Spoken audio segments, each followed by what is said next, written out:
All right, we got a ton of stuff to cover today, so let's get to it. No screwing around. Welcome to the Daily Space Weather and to the Neo Renaissance. And thanks, new subscribers and donors. Looking at the sun at 193 angstroms.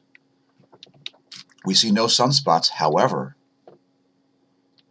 there's a filament eruption right here coming from that old sunspot, what was formerly known as sunspot 2748.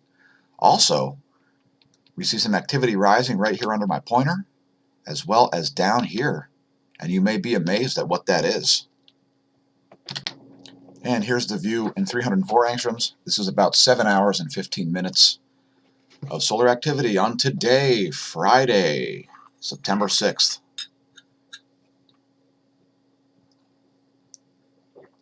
Anyway, looking at that filament could have actually exploded off of the surface there. Over here, not exactly sure about that. Let's talk about this oddity down here.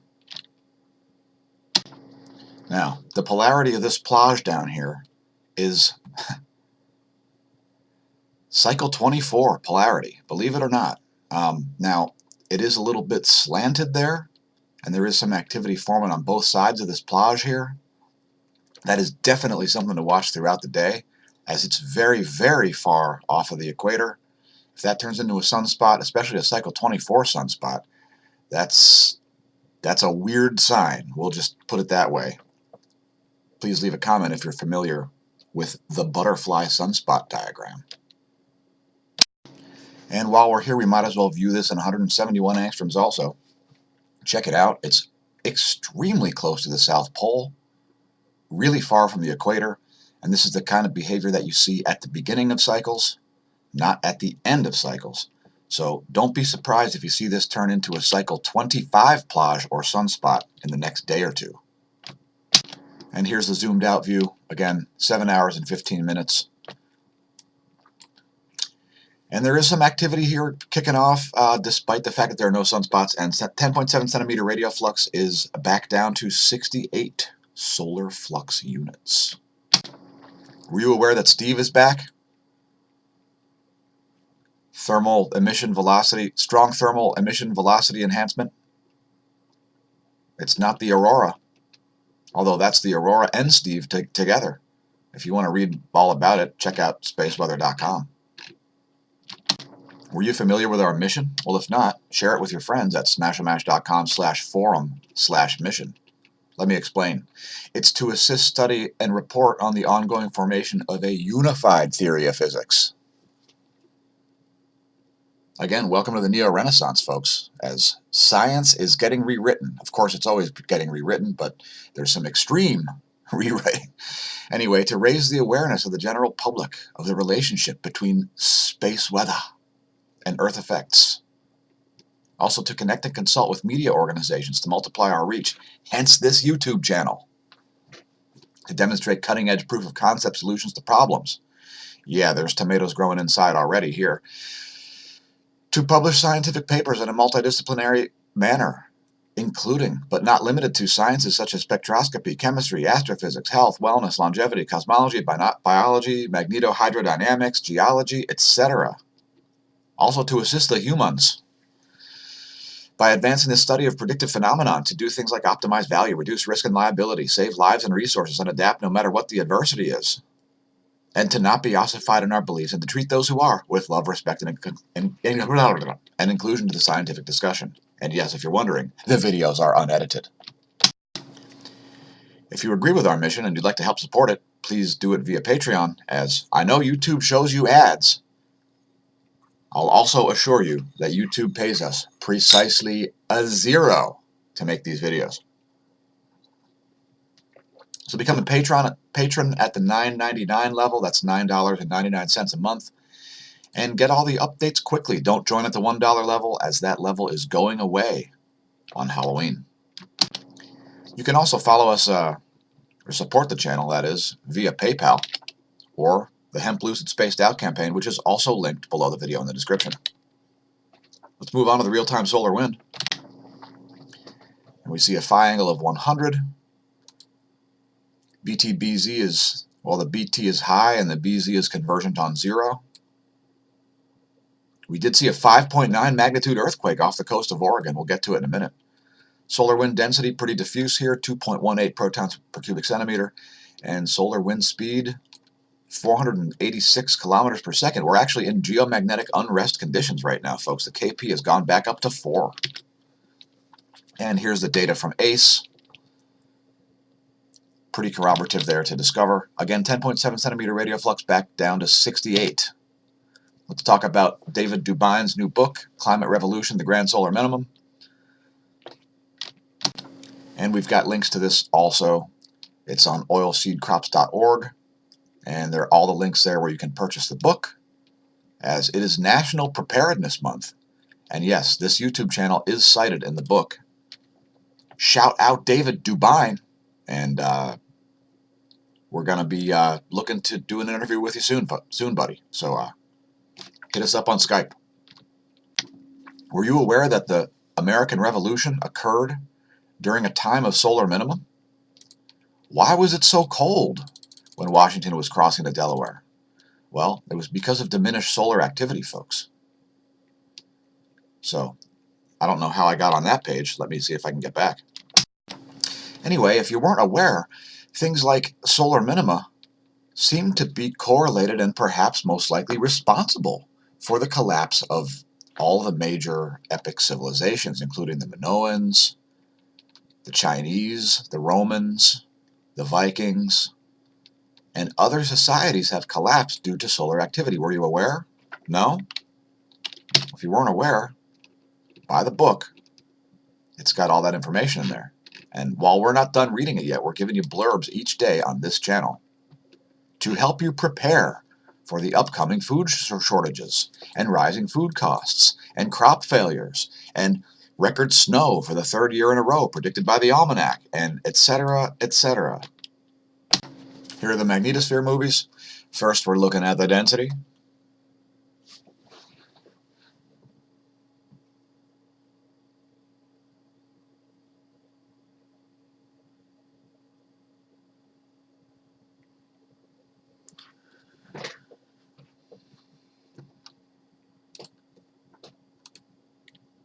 And here's the pressure.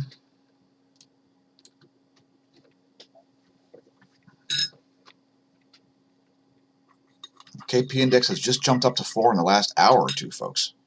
So we see most of the hydrodynamic pressure here is on the magnetotail side, the dark side of the Earth,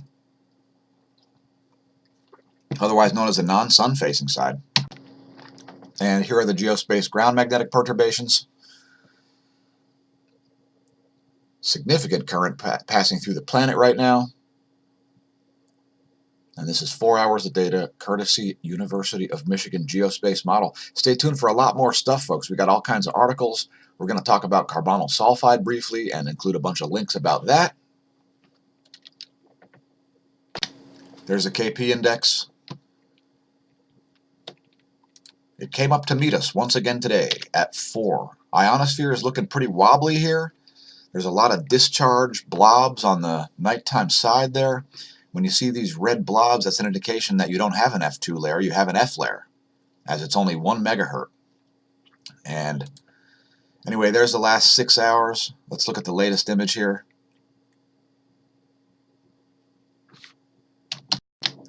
And that's looking pretty anomalous there. No other comment. Here's the X-ray flux, actually at very low levels. And this is looking a little anomalous too. I've been forecasting a B-class flare and we haven't seen any. But we see some odd activity popping out in the sun. So keep an eye on the local yellow dwarf, folks. Electron flux has relaxed a little bit here. And that should be relaxing charging hazards a little also, as the charging hazards are now only over Central America, the Caribbean, Mexico, and northern South America. Here's where stuff is in the solar system. And there's where it'll be in 1 week. Looks like a full moon coming. And here's a view from the GOES X-ray imager here. I just want to show you these active regions that are rising. Again, down here, very close to the pole. And so far, it's looking like cycle 24 activity, folks. And that's not a good idea for those of you who are hoping to see the solar activity ramp back up into cycle 25, as I am. Again, there's that really high electron fluence that we saw. And there is the latest data as it's come off of those ultra-high levels. Relaxing satellite risk a little bit. Were you aware that I fish in my living room? That I have a tackle box in front of the fish tank? And that I sneak up on the fish and give them extreme close-ups like this? Look, it's Jaws. Anyway, follow us on Instagram. You may see some behind-the-scenes stuff. It's Jaws and Phelps. Here's the GOES magnetometers. And the GOES 15 looks like it's back online here, as it was returning data around 200 nanotesla. Now it's showing a little more reasonable data here, as the Earth has just crossed the polarity sector boundary. Welcome to the South Pole associated charge portion of the current sheet. We're most likely fully across now, and we are expecting a little smoother sailing. Although, again, there is an active region rising on the equator and way down by the pole. So don't be surprised if this stuff changes suddenly, as magnetism has a tendency to do that with zero warning. And keep in mind, this data is 1 hour, 56 minutes old. Here's where stuff is above my head. At in-the-sky.org, put in your location. Create your own sky map. Check it out, it's Vega, one of the stars of the summer triangle, along with Altair and crowd favorite Deneb. We won't tell you why in this video. You'll have to watch other videos to get that info. Here's a 5.9 magnitude earthquake off the coast of Oregon, one of the largest ones we've seen there. Let's do the full earthquake rundown. This one occurring at about 1500 yesterday. That's 1500 UT. Occurring just about 24 hours ago, we see a 5.1 at Vanuatu. Say it aloud, Vanuatu. You know you want to. Here's a 5.6 at the Carlsberg Ridge. Kind of an odd place for a quake there. South of India. Here's a 4.3 at Puerto Rico. Largest quake we've seen in the Caribbean for a while. Shout out Puerto Rican viewers. Please leave a comment. 4.8 at the Kuriles Islands. We saw one there yesterday also. 5.5 at the North Mid-Atlantic Ridge. Used to be a weird place for a quake. Now we see them once a week at least. And this week at least twice. 5.1 in Indonesia. Here's a 4.6 at Peru. Heads up western South America for a larger quake. You've been seeing deep quakes there, as well as in Oceania, north of New Zealand, in between Tonga and Fiji. Here's a 5.3 in the South China Sea. There's that 5.9, a couple hundred miles off the coast of Oregon there.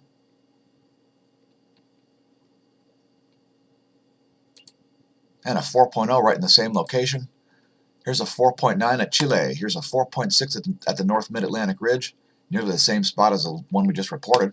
5.1 at the Drake Passage, directly south of South America. Here's a 4.5 at Mexico, 4.4 at Mexico rather. A 5.0 in the Congo. Check it out. African rift quake there. Please leave a comment if you think the continent is splitting into two continents and if Wakanda is forming underneath there somewhere. Anyway, there's a location of that.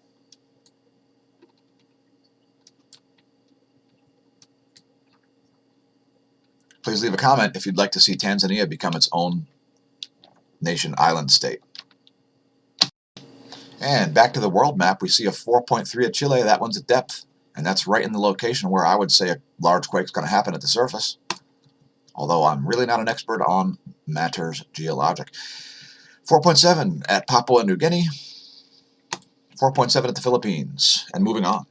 Before we talk carbonyl sulfide, we're going to do a volcano rundown as we do most days. Mount Aso, and no, it's not a curse word. It's a Japanese volcano. Is producing a 5,000-foot ash plume. Sanjiang Api is exploding, producing a 10,000 foot ash plume. Tucano, also exploding. At least a 6,000 foot plume there. Popocatépetl, back on the list, producing a 20,000 foot ash plume. Revenador has dissipated its ash. Sabancaya, explosive activity. Intermittent puff passes to 24,000 feet. And Novato State Chilean, isolated explosion. Nice. And now we've finally gotten here. What so many folks have been waiting for. We're going to talk about carbonyl sulfide. Here's a 3D model of it. You've got a carbon double bonded to an oxygen on one end and double bonded to a sulfur on the other end. Why is it relevant? It's a global cooling gas that comes out of volcanoes. Carbonyl sulfide, it's an odorless, colorless, a colorless gas with a sulfur-like odor. It has a linear structure like carbon dioxide, but unlike carbon dioxide, carbonyl sulfide is flammable, and it's super important in the formation of life on our planet. It's a precursor to all kinds of different important organic compounds. We'll leave links to this article from the American Chemistry Society. Now, carbonyl sulfide is the most abundant sulfur compound naturally present in the atmosphere, plus or minus 0.5 to 0.05 parts per billion. In other words, it's very effective in very small concentrations. Now, some of this stuff gets into the stratosphere. It gets oxidized, it forms into sulfuric acid, which causes light scattering effects. But more importantly, it's super important for plant life cycles. It's also super important for the formation of methylsulfonylmethane, something that some people take as a supplement, including me, and including thoroughbred horses. We'll put links to this article and all the other articles that we cover here. Carbonyl sulfide has been observed in the interstellar medium, also in Comet 67P, also in the atmosphere of Venus. So it's a bit of an important molecule, and it seems to be conspicuously absent from recent chemical analysis of the atmosphere. Oh, and by the way, it causes global cooling because it's a cloud nucleation molecule. And after a little bit of research, we found this Scripps article here. It's pretty old, it's from 2004, but it suggests that volcanic gas may have played a significant role in the origins of life on Earth. Yes, the formation of amino acids seems to be chemically related to carbonyl sulfide. Links to this article also below the video. Let's talk Hurricane Dorian, as the National Weather Service is issuing frost warnings in northern Maine. We're barely a week into September, not even a week into September. And also, we see tropical storm and hurricane warnings all the way up to coastal Maine. Apparently, Dorian's track has changed a little bit. Let's get into it. But first, let's look at lightning, courtesy lightningmaps.org. Next time you hear thunder, find out what's going on above your head. Check out lightningmaps.org. It could save your bacon. According to windy.com, strengthening typhoon Ling Ling to batter Ryukyu Islands, South Korea, after brushing Philippines. We're not going to cover it. We're only going to talk about Dorian, as it's pretty hard to do weather analysis for the whole world. Shout out if you understand atmospheric physics. Here's the GFS model, courtesy windy.com. And we're going to let this play through to see the expected path. This looked like it was going to finally move out to the east, and now it looks like it's going to hug the U.S. coast all the way up to Cape Cod. Actually, the GFS model has this pushed pretty far out, and then it looks like it's turning back to the north, where it's slated to hit Nova Scotia as a powerful low. Now we're looking at the pressure map here. We're going to look at more data in a minute. Here's the null school data. We're looking at the jet stream layer here, flight level 25,000. And it looks like the hurricane's weakening to me, as there's a very limited stratospheric level input in that. You can still see it on this view. Let's look at the surface. And there are the surface winds. We're going to zoom out in a minute and show you the full jet streams. Still pretty heavy winds, as South Carolina and North Carolina got battered by tornadoes, South Carolina getting hammered with flooding. It's a bad time for the southeast. Next, we'll show you the western world's jet streams. Talk about meridional jet stream flow, folks. Check out that gyre in the central Atlantic Ocean. Look at the extreme meridional jet stream flow there. Let's look at the eastern world. We'll spin this thing halfway. There's the east. Very powerful jet streams in the southern hemisphere. Areas where the jet stream is utterly backward here. You can see an area there in, looks like northern Siberia, where the jet stream is flowing from east to west. And yeah, I don't know what the heck AccuWeather did to their Doppler radar map here, but it is terrible nowadays. I noticed it got screwed up on the mobile phone, showing this ugly white colored map, and ew, this is practically unusable. We may have to look for a new site for radar data. Anyway, there's what we can get of Dorian on the AccuWeather's horrific looking Doppler radar. I can't get it to zoom. Ugh. AccuWeather, fix this, please. We don't want to stop using your site. Anyway, there it is. And that's bad news. And there's a view of Dorian on the NASA GOES interactive weather satellite, the shortwave satellite animation. I know we called it a radar yesterday. I screwed up. Because remember, folks, I'm not only smAsho, the host of this program, I'm also a client because I watch the videos. No real forecast there, just showing you what's going on in the cloud layer. And here's the water vapor map. You can see Dorian is much drier than it was yesterday. This will probably give you some idea as to what its path is going to be. And I'll let that play through one more time here before moving on to still more stuff. We got to integrate this section because it's getting pretty long, and we don't have the time or the inclination to cut 2 videos. So let's talk about things that we'd like to talk about, such as objective search results, which can be obtained in certain places, not through scams, but through DuckDuckGo. Through DuckDuckGo.com, the search engine that doesn't track you. It doesn't store your personal information. It doesn't follow you around with ads. It doesn't even track you out of private browsing mode. DuckDuckGo. It does stuff like return objective search results, unlike some horrific companies out there, some of the worst companies in the history of mankind, trying to ruin the internet, as DuckDuckGo and Brave try to fix it. You follow us on social media? How about Facebook.com/smAsho? How about Gab? We're on there. Also on Twitter. And although I don't tweet, use it as a chance to share our videos with your friends who only use Twitter. Also on Minds. Minds.com/smAsho. Perhaps watch yesterday's video where we do more in-depth analysis of the hurricane.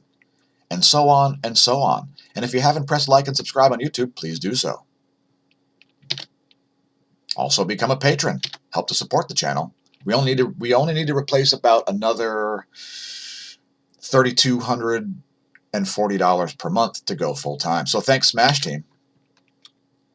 Let's talk about Bill de Blasio running for president despite everybody in New York not being able to stand this guy as he shoves a disgusting-looking corn dog in his disgusting-looking stupid face and comes up with other idiotic ideas on ways to tax New York. This Zero Hedge article talking about the way Mayor de Blasio is an idiot and would like to require cyclists to have license and registrations. Great idea. Good luck with that. What a dummy. Nobody even wants you as mayor, Bill. Why don't you retire and move to the Hamptons and shut your face?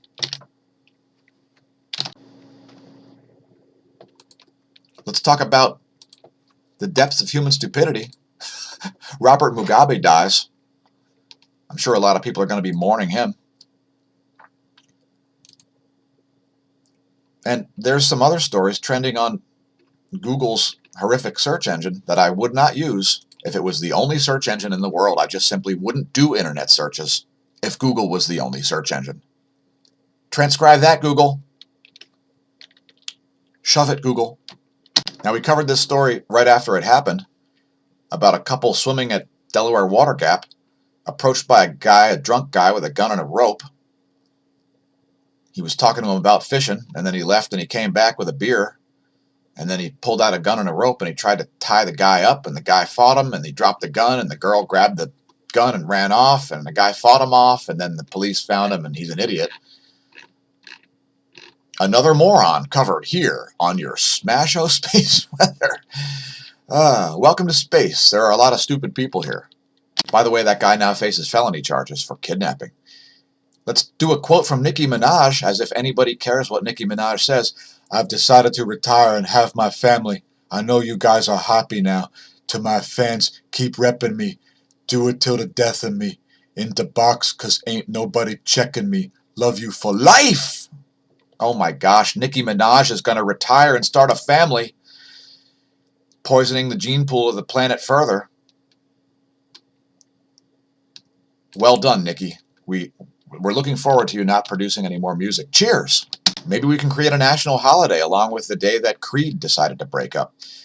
Turns out lava plus nitrite equals growth. Now, anybody understanding the first thing about plant chemistry is going to understand why a volcano would kick off a giant algal bloom off the coast of Kilauea there. Anyway, links to this article also in the description. Let's talk about matters of perspective. When you're looking at an active galactic nucleus, it's all about perspective, folks.